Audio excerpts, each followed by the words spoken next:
ধর্মপ্রাণ মুসলমানদের জন্য পবিত্র স্থান সৌদি আরবের মক্কা ও মদিনা। যোগাযোগ ব্যবস্থার আধুনিকায়ন এবং ভিসা প্রক্রিয়া সহজীকরণের ফলে মক্কা মদিনায় বিশ্বের মুসল্লিদের আগমন ঘটছে অতীতের তুলনায় বহুগুণ বেশি।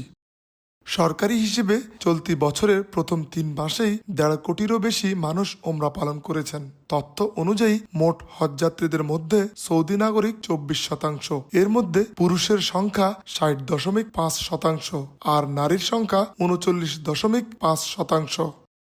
বিদেশ থেকে এসেছেন প্রায় 65 লাখ ওমরা যাত্রী, যা গত বছরের একই সময়ের তুলনায় 10.7% বেশি। তাদের অধিকাংশই বিমান পথে সৌদি আরবে প্রবেশ করেছেন। অন্যদিকে অভ্যন্তরীণভাবে ওমরা পালন করেছেন এদের অর্ধেকেরও বেশি ছিলেন সৌদিতে বসবাসরত বিদেশি নাগরিক। বিশ্বের নানা প্রান্ত থেকে মুসল্লিদের এ আগমন প্রমাণ করছে সৌদি আরবের ধর্মীয় পর্যটন খাত দিন দিন আরও শক্তিশালী হয়ে উঠছে। এই ধারাবাহিক প্রবৃত্তিকে এগিয়ে নিতে দেশটি চালু করেছে নতুন ডিজিটাল সেবা নুসুক ওমরা। এর মাধ্যমে কোনো এজেন্ট বা মধ্যস্থতাকারী ছাড়াই সরাসরি ওমরা ভিসা নিতে পারবেন বিশ্বের মুসল্লিরা। বছরের শেষ নাগাদ ওমরা পালনকারীর সংখ্যা অতীতের সব রেকর্ড অতিক্রম করবে বলে ধারণা সংশ্লিষ্টদের।